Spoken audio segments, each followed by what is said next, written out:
Как вы относились к войне в Чечне тогда? К первой или к второй? Хаумага, хурматлы милләттәштәр, здравствуйте, уважаемые друзья. Данное видео я решил записать после просмотра интервью, которое взял Юрий Дудь у Михаила Ходорковского. Это совершенно новое, свежее интервью, и там много что можно разобрать. Но я хотел сейчас остановиться на теме именно войны в Чеченской республике Ичкерия. Да? Вот там был такой яркий эпизод, где Ходорковский много чего наговорил об этой теме. И вот я бы хотел разобрать именно оттуда некоторые его цитаты и доказать, что Михаил Ходорковский это лжец. Но прежде чем приступить к разбору, скажем, да, вот этих первых Михаила Ходорковского, я прошу вас подписаться на мой канал, поставить лайки, писать в комментариях, распространять видео. Также вы можете подписаться на мой сайт, который я буквально недавно открыл. В описании ссылка будет на сайт. Также можете подписаться на мой телеграм-канал, который называется «Тот самый из Башкорт». Те люди, которые хотят помочь финансово моей политической деятельности, вы можете также помочь. Все ссылки в описании, как это сделать, внизу есть. Можно это сделать будет через PayPal, либо через криптокошелек. Итак, начнем с того, что Михаил Ходорковский в интервью Юрию Дудю открыто признался о том, что он спонсировал вооруженные нападения на Чеченскую республику, на независимую Чеченскую республику Ичкерия. Он вооружал солдат, снабжал их оружием, снабжал боеприпасами, продуктами питания. Также он солгал о том, что якобы Джохар Дудаев, президент Первой Чеченской республики, готов был отказаться от своей независимости, от независимости Чеченской республики в обмен на генеральские погоны. Но это, конечно же, ложь и наглый такой циничный поклеп на уважаемого мною, не только мною, но и всеми борцами за независимость, за свободу, всем чеченским народом человека, как Джохар Дудаев. И за эти слова, конечно же, я уверен, что Михаил Ходорковский понесет потом в последующем ответственность. Ну, Москва меня уже столько раз хоронит и выкапывает, что я уже сбил с счета. Я здесь о чем хотел поговорить. Первое. Михаил Ходорковский в своем интервью говорит о том, что, точнее врет, о том, что якобы война в Чеченской республике это была война за возврат отколовшейся Чеченской республики в состав Российской Федерации. Что она якобы была в составе Российской Федерации, и вот она решила выйти, ее силой вернули, тем самым восстановив конституционное право, конституционный строй. Да? Давайте посмотрим это видео.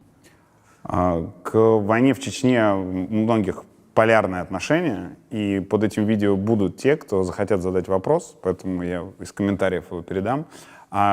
Чем это отличается от спонсирования армии Российской Федерации, каких-то батальонов, что есть у каких-то российских бизнесменов сейчас на сегодняшней войне? Давайте все-таки отфиксируем ситуацию, чтобы не попадать в идиотскую позицию. Мы вообще международное право признаем или ну его нафиг? Если международное право признаем, то территория Чечни – это территория Российской Федерации, а территория Донбасса – это территория Украины. Ну, то есть ваш ответ, что эта история была про восстановление конституционного строя, а это агрессивная война с захватом территории? Одно дело – уголовно наказуемая агрессивная война против соседнего государства, и другое дело, пускай неправильно проведенная, пускай, так сказать, ошибочно исполняемая, пускай с преступлениями проводимая операция на своей территории в рамках полномочий действующей власти. Итак, сейчас то, что мы увидели, да, Михаил Ходорковский говорит, что вот якобы международные законы о территориальной целостности, о том, что Чеченская республика была в составе Российской Федерации. Вот здесь надо прочитать, прежде чем как бы, да, говорить о том, что Ходорковский врет, можно обратиться к истории, да, к новейшей истории. И вот мы видим, да, что написано: 25 декабря 1991 года Верховный Совет РСФСР принял закон об изменении наименования государства. РСФСР была переименована в Российскую Федерацию. Запомнили, да? Это 25 декабря 1991 года. Что нам говорит история Чеченской Республики? Она говорит о том, что 24 мая 1991 года, то есть за полгода до того события, о котором сейчас я говорил, за полгода до переименования РСФСР в Российскую Федерацию, согласно поправкам в статью 71 Конституции РСФСР, автономная республика стала, автономная Чечено-Ингушская республика стала именоваться Чечено-Ингушской СССР, союзной республикой. То есть она избавилась от приставки автономная, она стала союзной республикой, повысилась в своем статусе и стала на один уровень с такими союзными республиками, как Казахстан, Туркменистан, Грузия, Латвия, Литва, Молдова и так далее. Это говорит о том, что Ходорковский врет. Это говорит о том, что Чеченская республика, она не входила никогда в Российскую Федерацию. На момент, когда РСФСР была переименована в Российскую Федерацию, Чеченская республика уже объявила о своей независимости, а до этого она была уже в статусе союзного государства. Поэтому, еще раз говорю, Ходорковский лжет, всем лжет. Почему лжет, не знаю. Либо он не знает историю, либо он знает, но сознательно искажает ее. В Чеченской республике были проведены выборы, был проведен референдум, который был достаточно легитимный, на котором присутствовали очень много иностранных наблюдателей. И они все зафиксировали, что подавляющим большинством голосов была признана независимость Чеченской Республики. Чеченская Республика не входила в Российскую Федерацию. Дальше. Чеченская Республика не подписывала федеративный договор 1992 года. На тот момент два субъекта РСФСР, Российской Федерации, не подписывали союзный договор 1992 года. Это Татарстан и Чеченская Республика. Поэтому говорить о том, что Чеченская Республика была составной частью Российской Федерации, и ее вернули, да, как вот какого-то там отколовшегося субъект, да, такой взбунтовавшийся, да, это неправильно говорить. Вот в этом я хотел сказать вам то, что Михаил Ходорковский в этом лжет. И его вранье, оно очень легко разбивается вот, фактами из истории, которые даже я вам здесь прочитал.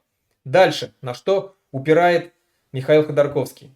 Он говорит о том, что основная причина, почему Ельцин начал войну, кстати, Ельцина он там называет царем. Ельцин был царем таким, знаете, великим и в том числе великодушным, и одновременно очень жестким и бесконечно трепетно относившимся к своей власти. По достоинству оценят потомки.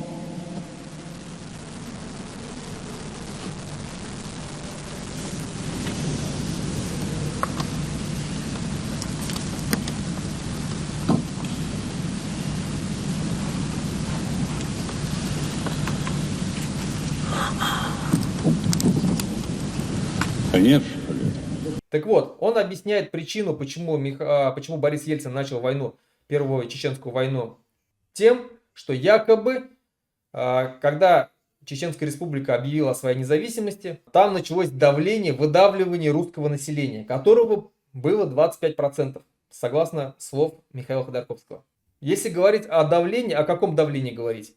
Ну, извините меня, на тот момент, когда все бывшие союзные республики СССР стали независимыми государствами, с разных республик русские поехали в Россию, начали возвращаться. Почему? Было там давление на них или не было? Ну, где-то, возможно, и было, где-то, возможно, и не было. Но акт открытого геноцида, такого прям, чтобы, вы знаете, разрушали дома, выселяли, там, давали там, час на сборы, как это было в 1944 году, с теми же самыми чеченцами поступили русские. Такого не было. Нигде не было, ни в одной республике не было. В том числе и в Чечне тоже этого не было. Русские уезжали, потому что они понимали, что сейчас, на данный момент, они проживают уже в независимом государстве, национальном государстве, где теперь будут законы этого национального государства, где будет язык этого национального государства государственным языком, который будет необходимо, нужно будет учить, подчиняться требованиям и законам этого национального государства, вновь образовавшегося. Многим русским это не нравилось, конечно, потому что они привыкли себя чувствовать людьми высшего сорта, с которыми разговаривают только по-русски, с ними нужно было разговаривать. А если они чувствовали какое-то ущемление своих прав, своих русских прав, они знали, что за их спиной всегда есть КГБ, Кремль и партия КПСС. Поэтому они везде себя, что в Узбекистане, что в Грузии, что в Литве, чувствовали себя комфортно. Они требовали, что с ними разговаривали на русском языке. Они не хотели учить местный язык, проживая там по 50, по 60 лет, родившись там, не знали местного языка. И вот вдруг в один момент эта республика стала независимым государством, где все законы стали в первую очередь, конечно же, отвечать требованиям коренного государствообразующего населения. И люди поехали, и русские поехали с этих республик, в том числе и из Чеченской республики поехали.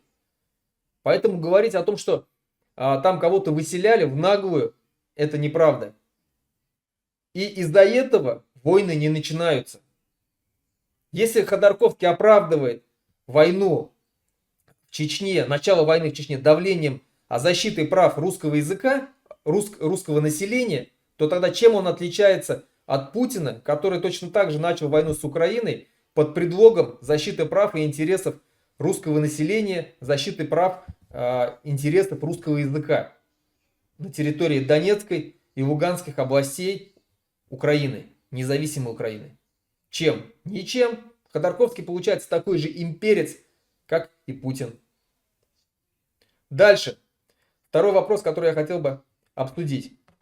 Это когда Михаил Ходорковский нам всем ясно показывает, как бы он поступил с лидерами национальных освободительных движений. Он тут пытается показать себя таким демократом, либералом, что ах, бомбить, конечно же, не надо было никакую Чеченскую республику, города ее бомбить ни в коем случае нельзя было. Это была ошибкой. Вместо этого он говорит, что можно было сделать? Можно было ликвидировать лидеров национальных движений. Давайте посмотрим. Как вы относились к войне в Чечне тогда? К первой или к второй? Давайте к той другой. Первая чеченская война, она ведь имела очень серьезную подоплеку, исходную. Да? То есть не надо себе предполагать, что Ельцин просто вот с бесу взял и начал войну в Чечне. История там была тяжелая. Это была территория, где по исторически сложившимся причинам четверть населения были русские. А еще где-то, я думаю, еще четверть – это люди других этнических групп.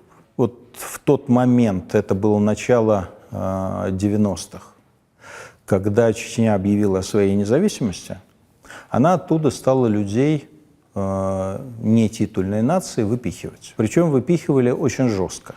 То есть либо ты завтра уматываешь, либо, так сказать, тебе конец. И много кого на самом деле убивали. И люди буквально были вынуждены бросать свои дома, квартиры и уезжать, что называется, ну, вот с одним узелочком, с одним чемоданом. И эта ситуация начала в какой-то момент воспламенять юг России. Ну, потому что беженцы — сотни тысяч людей, на секундочку. И поэтому, в общем, у Первой Чеченской не так, чтобы сказать, не было никаких оснований. Другое дело, какими методами это велось. И вот опять еще один урок, который оттуда для меня навсегда. Бомбить города нельзя. Ни при каких условиях. Нельзя бомбить города. Тебе кажется, что нет других методов, кроме как силовой? Ты можешь арестовать, ты можешь убить конкретных людей, совершающих то, что ты считаешь неправильным, ты как власть. У тебя право на легитимное насилие, но при этом ты не можешь бомбить города. Живем здесь. Чечены нас спасают всегда. В войну я жила здесь. Они нас всегда выручают. Это самый трудолюбивый народ, который нас Россия сделала нищими. Этому Ельцину, чтоб он нашей крови захлебнулся. Ну и напоследок надо, наверное, добавить то, что в последнее время вот эта прям вся шелуха с этих русских имперцев, так называемых хороших русских, либералов, а если называть их честно и открыто, это московских имперцев, она прям шелуха эта вся падает в последнее время, и их очень хорошо песочат сторонники независимости национальных государств, сторонники распада России. И в своих дебатах, что Милова отлично, скажем так, пропесочили, что Юлию Латынину вчера отлично Портников пропесочил. И прям видно, что мнение населения переходит, симпатия населения переходит на сторону тех, кто против империи России, против имперскости, которую сейчас продвигают наши московские либералы. Я уверен, что так оно и будет дальше, и сторонники распада России на множество десятков независимых государств, сторонники независимости национальных республик будут расти и расти, и в итоге обязательно же, конечно же, возобладают и победят. Спасибо большое, на этом я с вами прощаюсь. Еще раз говорю, подписывайтесь на мой канал, распространяйте, ставьте лайки, помогайте с донатами. Да здравствует независимый Башкортостан!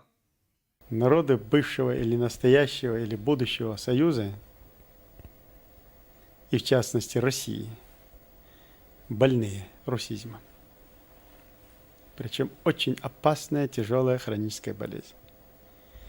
Русизм страшнее фашизма, нацизма, расизма, всех человеконенавистнических идеологий. Хотят они того или нет. И этот страшный недуг, наверное, можно вылечить только тягчайшими испытаниями.